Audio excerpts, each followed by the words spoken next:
Muito bom dia, graça, paz e bem da parte do Senhor Jesus Cristo a todos e todas. Esse tempo sagrado, especial, marcado pelos nossos encontros, é algo muito valioso para a minha trajetória, porque é aqui que eu me sinto em casa, é aqui que eu me relaciono com os meus amigos espirituais, é aqui que eu construo também as minhas relações, meus afetos. Esse lugar é família para a gente, para muita gente, né?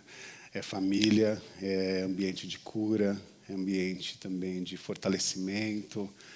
É nesse lugar que a gente se presta suporte um para o outro. E eu sei que cada uma dessas manifestações, elas são extremamente sagradas. E a beleza de Deus, né, se manifesta justamente nessa partilha comunitária. Então, quero, né, celebrar a vida de cada um de vocês com esse bom dia, né, bem caloroso, e que o Senhor acolha o coração de cada um de vocês, que a manifestação de Deus toque o nosso corpo, a nossa mente, o nosso espírito de sobremaneira. E essa é a minha oração inicial.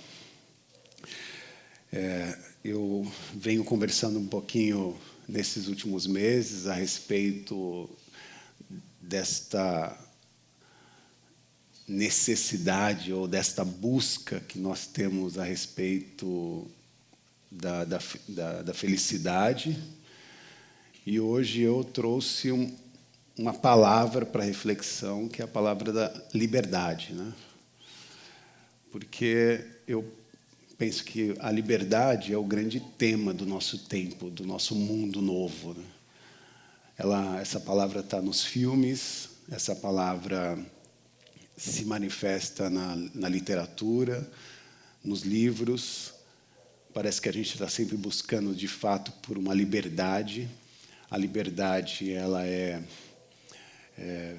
lida e percebida de diversas maneiras.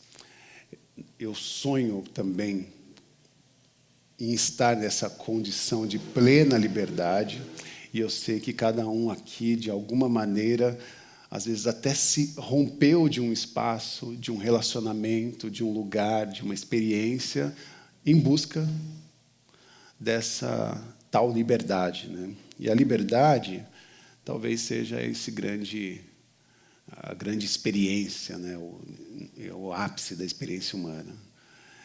Eu sonho com uma igreja livre, eu sonho com uma pastoral livre, eu sonho com uma comunidade que tem afetos e relações livres. E por conta desta questão relacionada à liberdade, a nossa oração também muda, porque a gente quer ser livre das nossas dívidas, a gente quer ser livre de um relacionamento tóxico, a gente quer ser livre de um patrão, né, tóxico também, a gente quer ser livre de relacionamentos, até mesmo de amizade, né? Que a gente coloca aquele selo de amizade, mas quando a gente analisa, a gente está sendo abusado também sentimentalmente, ou a pessoa tenta te colocar num lugar que é inferior a ela, e esses sentimentos vão sendo manipulados, e quando a gente percebe isso, a gente também quer essa liberdade, a gente quer ter autonomia, né? E autonomia também é o nome do jogo, né? A gente quer ser, pelo menos é a minha oração, para que a nossa comunidade seja uma comunidade autônoma. Mas a verdade mais nua e crua, né, da psicologia humana é entender que quando nós, de fato, entramos nessa esfera da liberdade, a gente não recebe a liberdade com muita alegria, com muita felicidade. A liberdade, quando chega para a gente, o primeiro sinal que a gente põe diante dela é um sinal de medo. É um cenário, muitas vezes, até assustador, viver a liberdade. Principalmente por histórias que transitam aqui nesse ambiente religioso, né? Você que nasceu num ambiente religioso, você que viveu numa igreja tradicional, né, numa igreja conservadora, você provavelmente deve ter passado por situações bem complexas, né? E eu faço coro contigo, porque em alguns momentos a gente teve a nossa liberdade privada. Eu estou falando alguns momentos para ser bem leve, né? Porque dependendo dessa experiência religiosa, você não teve liberdade, você não conseguiu, na verdade, pôr a sua liberdade de maneira autônoma em nenhum momento. E por que isso acontece? Porque em cenários, por exemplo, como a religião, a liberdade ela é posta para a gente como um instrumento, um objeto.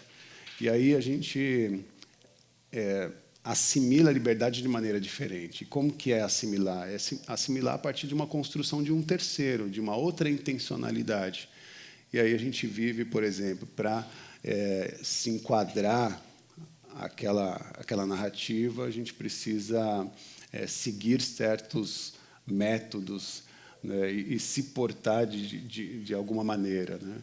E talvez isso seja até mais confortável quando você já sabe o que você tem que fazer. E eu penso que é nesse lugar que mora o perigo, e a gente vai falar um pouco mais sobre isso.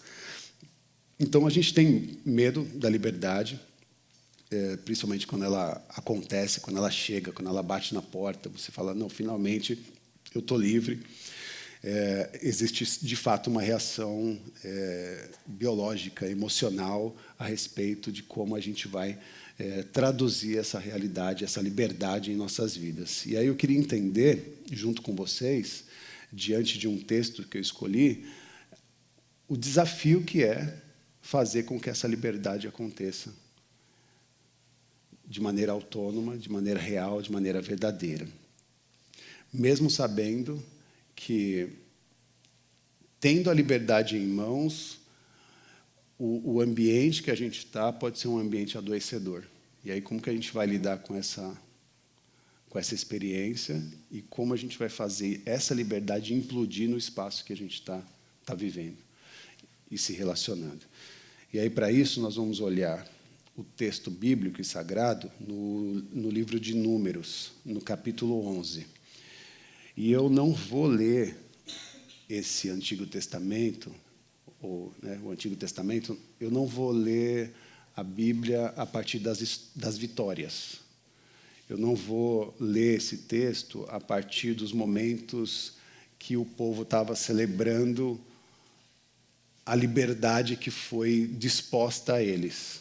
E aí, aqui eu estou falando do povo de Israel, o povo hebreu, que estava sobre as garras da escravidão no Egito, e quando eles recebem, de fato, a libertação, eles estão em processo de libertação e de festa. Mas eu não quero falar desse trecho da festa, eu quero falar de um outro momento, nesse processo de libertação, uma reação do povo a partir da experiência que eles estavam vivendo de libertação, que está em Números, capítulo 11, nós vamos ler do 4 ao 6. Se você quiser acompanhar no seu aplicativo, na sua Bíblia, você que nos acompanha em casa, tem na tela o texto de Números 11, 4.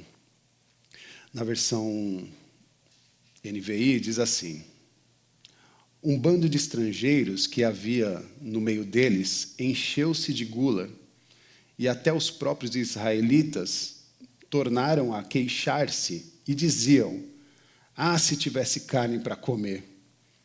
Nós nos lembramos dos peixes que comíamos de graça no Egito, e também dos pepinos, das melancias, dos alhos porós, das cebolas e dos alhos.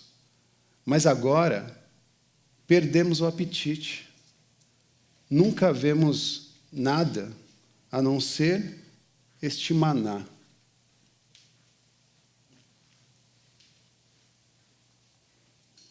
Está assim na sua Bíblia? Está muito diferente a leitura? Bom, estamos diante de uma queixa aqui do povo hebreu. Uma queixa muito complexa. E para a gente ler esse texto com rigor teológico, a gente vai precisar tentar quebrar o contexto, né? O contexto desse absurdo. Porque aqui o povo hebreu tinha acabado de receber a libertação. Estava num processo de libertação de uma opressão que acontecia há mais de 400 anos. Olha que curioso esse movimento, né? O povo hebreu, há 420, 30 anos, viveu sobre as garras da escravidão no Egito. E chegou um momento, alguns historiadores vão dizer que é no final desse período, há 120 anos, mais ou menos, o povo começa a levantar um clamor para sair daquela condição. E aquele clamor ele vai acontecendo em pequenas, né, comunidades, naquele povo que estava escravizado, e aquelas conversas vão crescendo ao longo dos anos, e demora 120 anos para eles entrarem na condição de uma súplica real ao sagrado para que Deus os resgate daquele lugar. E há essa súplica, esse pedido de socorro para sair da condição de escravização. E Deus ouve o clamor daquele povo e vai de encontro a eles. Usa a vida de mulheres, de uma criança, e desenvolve uma saga que todo mundo aqui já conhece, que até desenho tem, que é a história de Moisés. A história do deserto, a história da libertação do povo hebreu.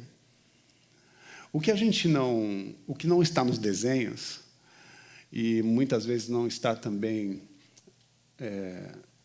nas mensagens, nas pregações, é o contexto do texto lido. O contexto bizarro de um grupo, de um sem número de pessoas que estavam num processo de libertação, agora saindo da terra da opressão e fazendo uma saga de encontro à terra que Deus prometeu como o Shalom, como o lugar de paz, o lugar de abundância, o lugar de harmonia. Então, esse povo estava indo diante a essa terra prometida. E no deserto, o que Deus fez? Acolheu esse povo, dando a eles sombra e alimentação. Os textos bíblicos vão dizer que, quando eles estavam no deserto, ao sol escaldante, e todo mundo sabe que no deserto o calor, né, é acima de 50, 60 graus, Deus mandava uma nuvem, um ar-condicionado natural, para que eles não sofressem o calor do deserto. E à noite, acontece o contrário, o deserto ele esfria, e é muito frio. E o texto também vai dizer que Deus trazia uma chama de fogo que aquecia o povo naquela condição. Então havia um cuidado de Deus para que eles não sofressem no deserto. E mais do que isso, trazia alimentação para aquele povo, que era o maná, o pão que caía do céu. Todas as manhãs, ao acordar, o povo hebreu colhia da alvorada pães chamados de maná. E eles se alimentavam desse maná, e era algo tão sobrenatural que aquela alimentação trazia para eles as proteínas, o carboidrato e todas as vitaminas necessárias para que eles continuassem a saga dessa peregrinação no deserto. Deus mandava um alimento muito mais muito de maior qualidade do que o whey protein, né, que a gente tem aí, ou os outros suplementos que existem dentro das prateleiras. Esse povo se alimentava desse pão que caía do céu, e esse pão era o que fortalecia eles nessa peregrinação. Só que chegou um momento, que é o momento que a gente acabou de ler, que o povo estava cansado daquela rotina e reclamando exatamente da alimentação.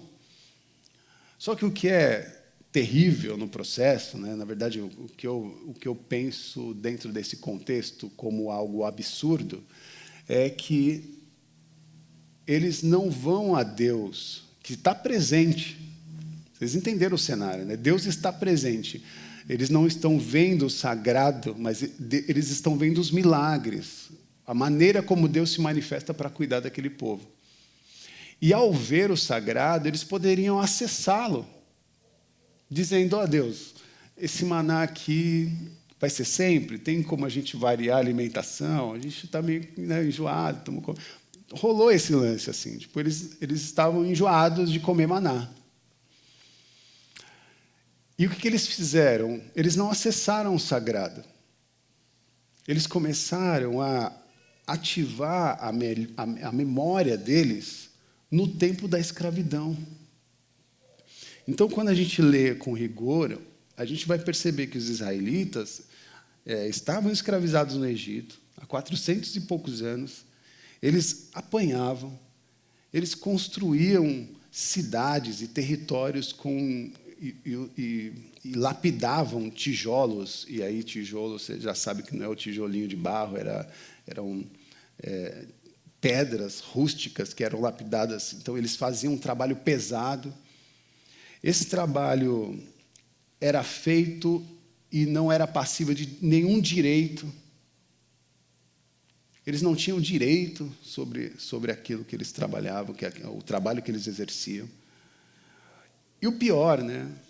Havia também um poder do império sobre aqueles corpos, sobre aquelas vidas, que vinha até de encontro aos seus próprios filhos.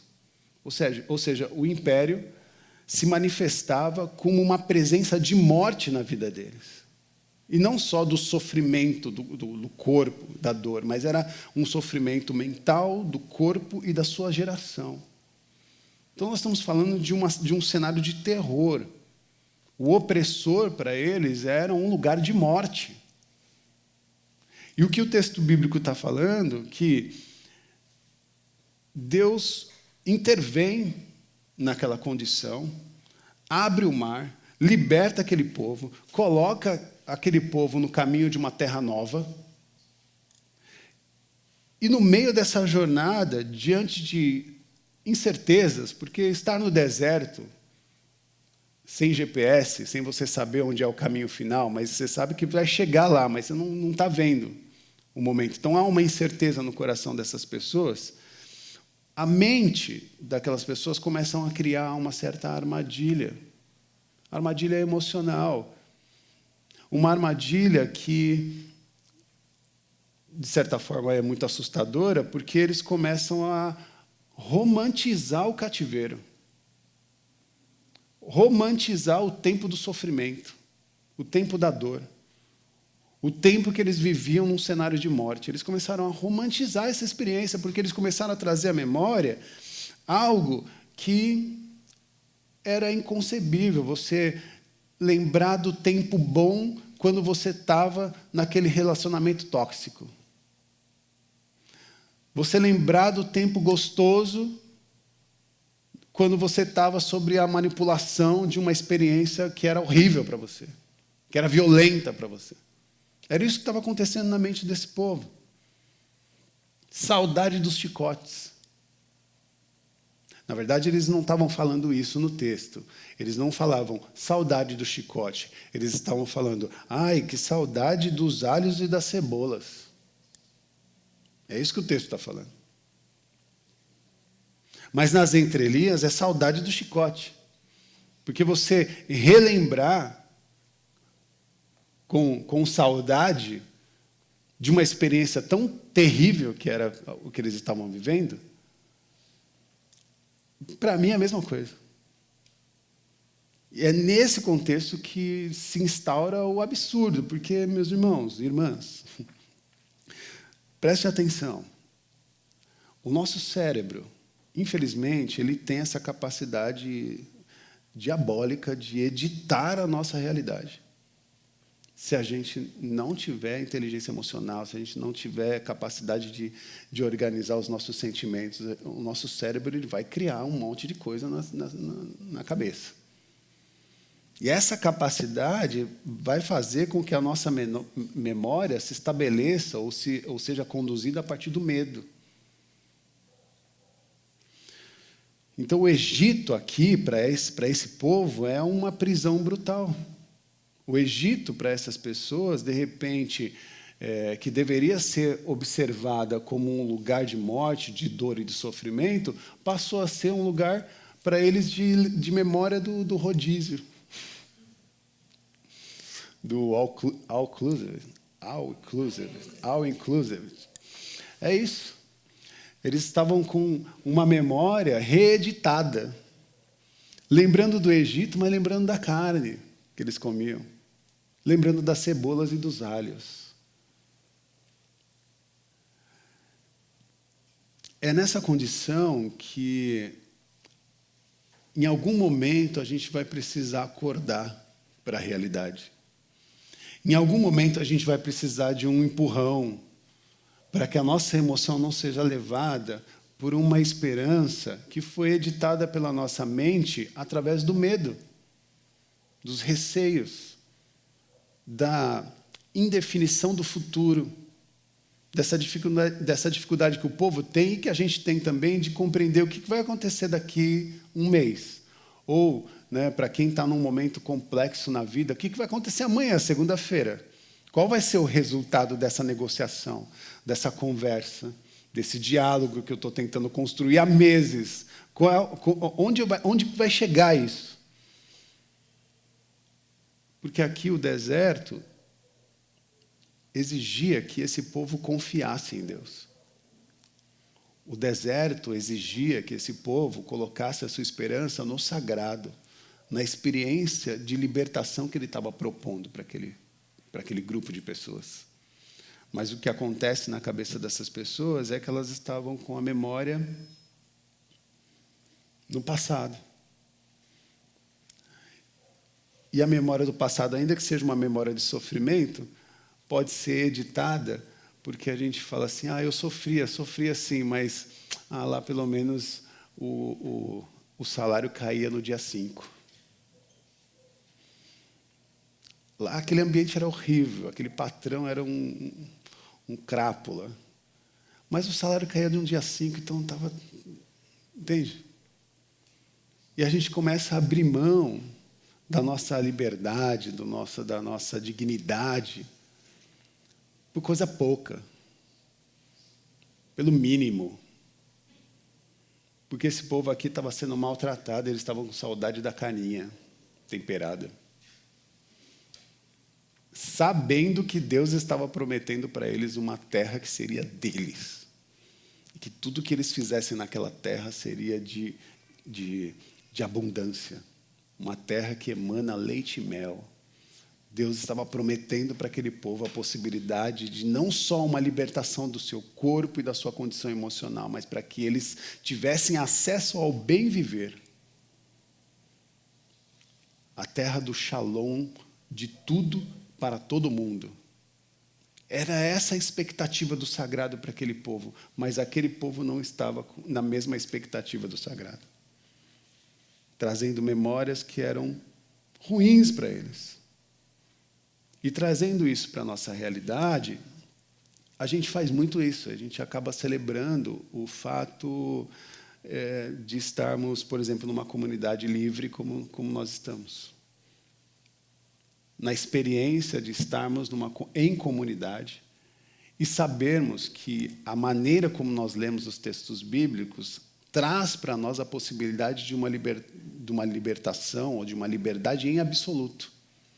E não é uma liberdade pautada por arquétipos religiosos, porque nós não nos alegramos com o chicote moral das igrejas ou da religião. Nós não nos alegramos com esse chicote dos dogmas que são excludentes. Nós não nos alegramos e não nos compactuamos com esse sistema religioso que se desenvolveu para ser um tribunal de julgamento de corpos, de vidas e existências. Nós não compactuamos com isso. Nós não aceitamos o tratado deste arquétipo do Egito, que era o poder do legalismo. Nós não aceitamos, nós rompemos com esse processo. E, ao romper com esse processo, a gente agora tem a possibilidade de desenvolver, na dinâmica da nossa comunidade, da nossa fé, da nossa espiritualidade, da nossa mente, uma liberdade autônoma. Mas aí a gente vai precisar prestar atenção, porque Saudade do passado? É sério mesmo? Saudade daquele rolê que você estava vivendo e que estava destruindo a sua mente, te maltratando, te violentando? É sério mesmo que a nossa mente vai ter liberdade para acessar esses lugares e falar assim, naquele tempo era ruim, mas...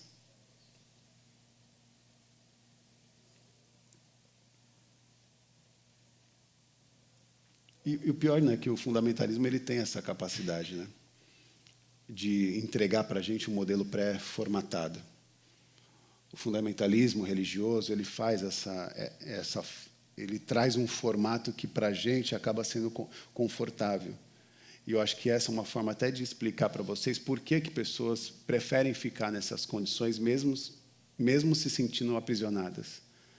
Porque lá as regras já estão prontas. Lá você sabe o jeito que você deve se vestir. Lá você sabe o jeito que tem que orar. Lá você sabe a hora que você tem que fazer os seus devocionais, o seu trabalho. Lá você se relaciona com o sagrado em forma de barganha. Ou seja, você dá o seu dízimo, a sua oferta, e você chega para Deus e fala, agora cumpra com o seu trabalho, porque eu já fiz o meu. E aí a pessoa fica nesse ciclo vicioso, sabe? De viver aprisionada pelos dogmas e fazendo uma relação de barganha com o sagrado. Porque eu cumpro com as minhas obrigações e Deus tem que cumprir com as obrigações dele. Mas se Deus não fizer, é culpa do diabo. Porque está tudo arrumado, é tudo organizado, a religião organizou essas questões. E quando a gente está nesse ciclo terrível, fundamentalista, tudo tem uma justificativa pronta, exata. Você não está prosperando, é porque você não deu dízimo. Você não está conseguindo melhorar o seu relacionamento, é que você está em pecado. É porque você... Entendeu? Tem sempre uma justificativa para a condição que a gente está. Porque é tudo pré-moldado. Agora, quando você sai desse ambiente, você tem finalmente a possibilidade de olhar para a sua condição de maneira autônoma e dizer que, se você está passando por uma situação financeira ruim, é porque algo no seu trabalho, na sua vocação, na forma como você, na sua profissão, precisa de um chacoalhão, de uma mudança, de uma transformação. E isso vai exigir de você um posicionamento. E aí, o que é melhor para você? Se posicionar, tomar uma decisão? Ou ir para a corrente de oração dos 500 pastores? Porque ele vai colocar a mão em você e vai acontecer um milagre sobrenatural.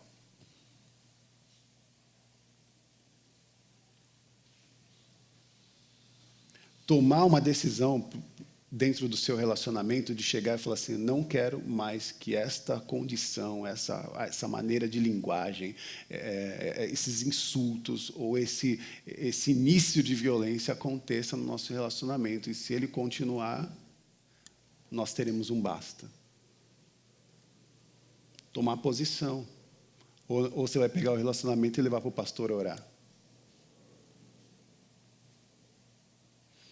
A liberdade, para nós, exige essa responsabilidade, sabe?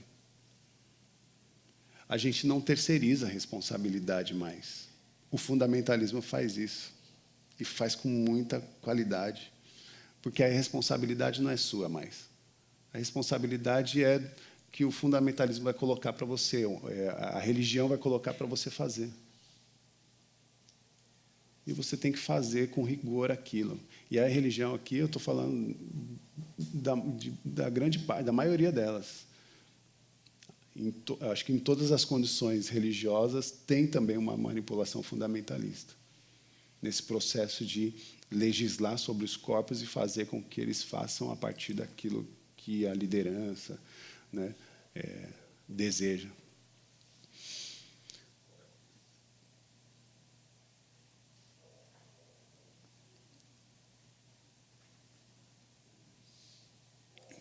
Então, eu acho que é um pouco disso. Não tenho muito... Eu fiz algumas anotações, mas eu acho que, para a gente sair daqui consciente dessa condição, é entender que a liberdade ela vai nos obrigar a olhar no espelho. E muitas vezes olhar no espelho nos assusta, mais do que um demônio. Mais do que falar que é demônio. Olhar para o espelho é olhar para nós mesmos e nos investigar no mais profundo do nosso ser e entender como está a nossa consciência, como está a nossa mente e de que maneira nós estamos sendo levados. Se as decisões que nós estamos tomando elas são autônomas ou elas são fadadas por consciências de terceiros. Ou seja, o que você precisa decidir, é você que está decidindo mesmo, fazendo análise, ponderações, pensando, estudando, ou alguém está falando para você fazer e você vai lá e faz? Vocês estão comigo?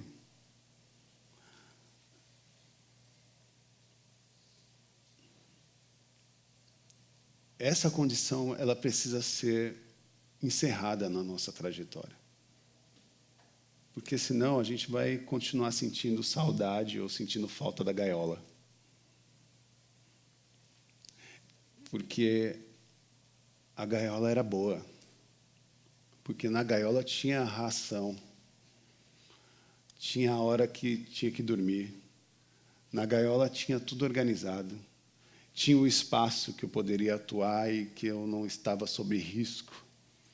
Eu estava preso lá, mas também nenhum outro objeto poderia me acessar de fora. Então, saudade da gaiola. Saudade daquele tempo que naquela condição eu achava que era bom. E sabe o que é o pior? Que na gaiola a gente não precisa aprender a voar. E aí o segundo e último ponto da minha reflexão é tentar traduzir isso a partir de uma experiência... e aí eu fui recorrer à psicanálise, né? Como que essas questões atravessam a nossa vida. E eu busquei um texto do Erich Fromm, que ele tem um livro que chama O Medo à Liberdade, e ele vai explicar que a liberdade causa angústia, e uma angústia profunda no ser humano. E por que essa angústia é causada no nosso coração, nas nossas vidas, quando nós estamos diante da liberdade? Fromm vai dizer que ser livre significa que não há mais ninguém para a gente culpar. Ser livre significa que não há mais ninguém para a gente botar culpa.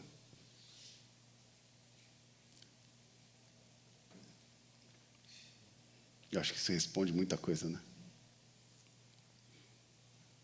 Por que você está nessa condição? A sua justificativa pode estar dentro dessa análise do nosso psicanalista. Eu não consigo porque... E a gente vai ter alguém para botar a culpa. A gente nunca vai assumir a responsabilidade do BO que a gente arrumou para a nossa vida. E os textos bíblicos estão trazendo para nós a possibilidade de a gente ter autonomia de revisar a nossa condição. E mais, né? Prometendo para nós uma terra livre. Uma terra onde você vai plantar e você vai colher. E lá você vai colher bons frutos. Lá você vai conseguir se relacionar com os seus de uma maneira comunitária, com trocas saudáveis, positivas, no cuidado, né, de um para com os outros, sem atravessamentos. Mas o Erich Fromm vai dizer que o ser humano não suporta esse vazio. O vazio da expectativa, da esperança de algo que precisa vir, mas ainda não aconteceu. Ainda não chegou. E a gente não suporta estar nessa condição. E é por isso que a nossa mente começa a criar outras coisas. Outras ferramentas, outras muletas, outras gaiolas.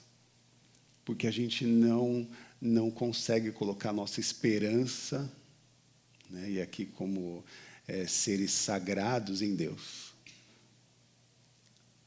A gente diz que confia em Deus, mas a gente confia até a primeira página. Na hora que o bicho pega, que a gente vai ser testado mesmo, será que a nossa confiança está posta naquilo que Ele nos prometeu, naquilo que Ele nos confiou? Ou será que a nossa mente vai falar assim, você vacilou, mas você devia você devia fazer de outro jeito. Ó, a condição que você está agora, se você estivesse lá, ó. E aí você fala, é mesmo, aí vai se deixando levar. Esses são os movimentos que o medo causa em nós. E a gente frequentemente vai buscando uma maneira de viver em submissão, sabe? Nos nossos relacionamentos, na nossa caminhada religiosa, na nossa caminhada espiritual. A gente vai buscando submissão até mesmo nos nossos relacionamentos de amizade, porque é mais fácil terceirizar para a gente ajudar. E vai criando muletas também, como eu disse no domingo passado, que chega uma hora que você nem quer que o problema seja resolvido. Porque se ele for resolvido, você não sabe mais onde ancorar, porque tudo que você construiu foi por conta daquele problema.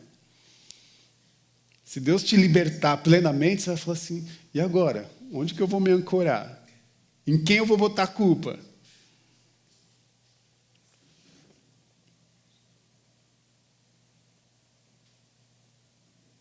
Mas ele não era tão ruim assim. Eu lembro daquela viagem que a gente teve. Ela foi tão especial. Aí você começa a lembrar da viagem especial, mas esquece que o sujeito que estava, né, contigo era um bruto. Nossa, veio vários adjetivos aqui. Então, assim, saia dessa síndrome do Egito, saia dessa condição, dessa síndrome de escravização, de prisão, de aprisionamento. E saiba que Deus está pondo para nós a possibilidade da gente deixar de idolatrar a dor e o sofrimento e passar a confiar, de fato, num Deus que está fazendo novas todas as coisas. E que, assim como a Raquel, em prantos, né, dizia no início da mensagem, né, que a confiança parece estar naquela perspectiva de abalos, talvez seja o nosso grande confronto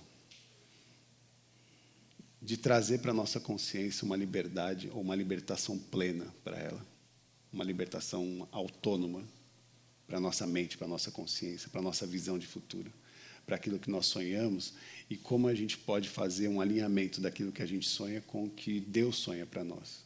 Porque às vezes Deus sonhou para a gente uma terra prometida, mas a gente está querendo as cebolas e os alhos. Deus sonhou que algo muito melhor para você e você ainda está com aquela, está sentindo o cheiro do alho poró, como diz no texto. E Deus falando assim, eu tenho algo melhor para você. Mas para você chegar nesse lugar, você precisa de uma jornada de transformação, de renovação. Porque ninguém muda de uma hora para outra. Precisa de uma caminhada. Precisa de um tempo. E precisa também de uma caminhada comunitária. Precisa entender que a nossa jornada não é uma jornada solitária. Quando você estiver mal, tem gente para orar com você. Quando você estiver na pior condição da sua vida, tem gente para te levantar. Quando você estiver naquele tempo em que você fala, e agora? Falta comida, falta roupa, falta calçado. Em quem eu vou recorrer? Deus levantou os seus para que esse déficit não aconteça. Inclusive, eu preciso dizer que se você passa por um tempo de escassez, você precisa compartilhar com a sua comunidade, com alguém de confiança. Porque o que não falta na nossa comunidade é gente com o coração disposto a cuidar. Se nós, de fato, estamos construindo uma comunidade segura, eu tenho que ter liberdade de falar para vocês, olha, estou numa situação difícil. Semana que vem não tem comida no prato, preciso de ajuda. E eu preciso confiar nessa comunidade que não vai debochar, né? Mas que vai abrir o coração e falar, não, nós vamos te resgatar, você não vai ficar nessa condição. Visão? Concluo que a espiritualidade de Jesus, em sua essência, é uma convocação para a maturidade. Maturidade. O apóstolo Paulo diz, foi para a liberdade que Cristo nos libertou. Permaneçam firmes e não se deixem submeter novamente a um jugo de escravidão. É a palavra do apóstolo Paulo para a gente. Não se deixem submeter a um jugo de escravidão. Porque Cristo nos libertou. Foi para a liberdade que Ele nos confiou a jornada. E verdadeiramente a minha oração é que a nossa comunidade seja uma comunidade de pessoas livres, em sua plenitude. Em nome de Jesus. Em nome de Jesus. O deserto para nós não é um castigo. Né? Tem músicas, né, tradicionais que dizem, né, tá no deserto, está sofrendo. O deserto para a gente não é castigo. O deserto para a gente é lugar de amadurecimento, de crescimento. E o deserto também não é um lugar de solidão, é um lugar de comunidade. Se você está no deserto, a gente vai se desertificar também. A gente vai junto contigo. Amém? Que Deus nos abençoe. Esse é o sinal de pessoas livres. Essa é a minha oração. Quero orar com você. Querido Deus, nós te louvamos e agradecemos por tudo que fizeste aqui nessa manhã. Nossos corações que, ainda que cheguem até aqui abalados por tantas esferas que envolvem o sofrimento humano, a nossa percepção e a nossa mente pode nos levar à condição de entender que o caminho que o Senhor trilhou para nós é um caminho de dor, também de sofrimento, porque é o jeito que a gente aprendeu. O povo hebreu estava há 420 anos escravizado, nem sabia o que era ser livre. Dependendo da geração, nasceu sobre as garras do sofrimento. Então não sabe nem o que pedir. E eu penso, Deus, que enquanto comunidade, não só enquanto comunidade, mas enquanto sociedade, a gente está sobre as garras desse sofrimento há muitos anos e a gente cresceu dentro de uma condição que a gente quer sair, mas a gente nem sabe o que pedir. A gente nem sabe o que deseja.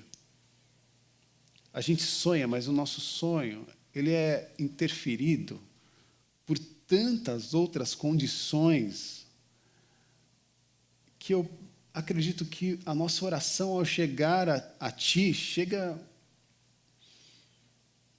toda confusa, toda problemática.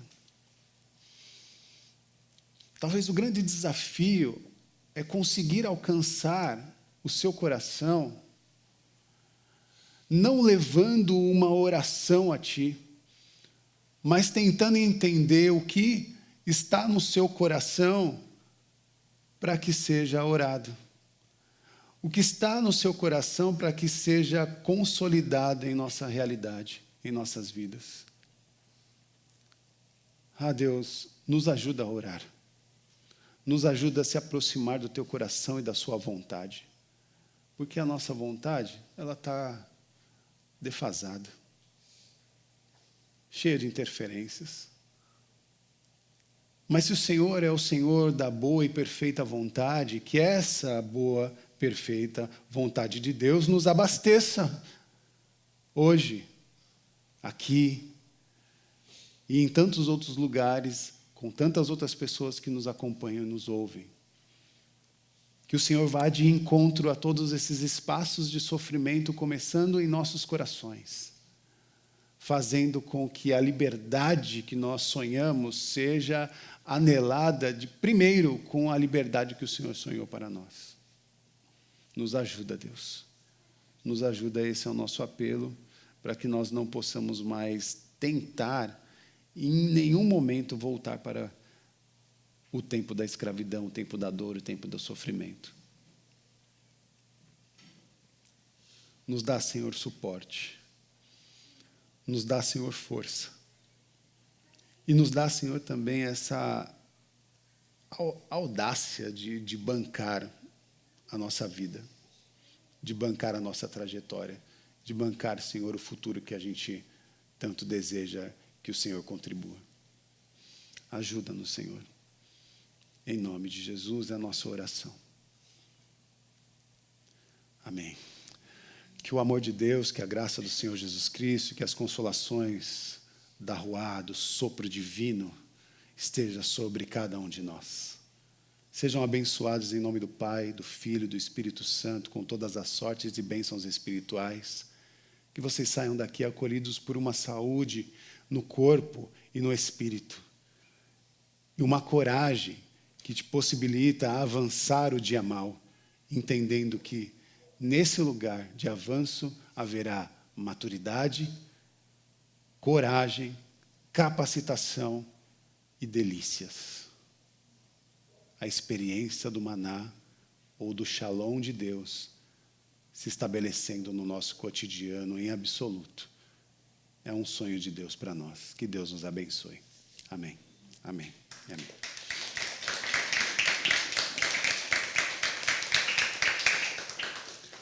Dê um abraço bem caloroso, abençoador nos seus irmãos e irmãs aqui presentes.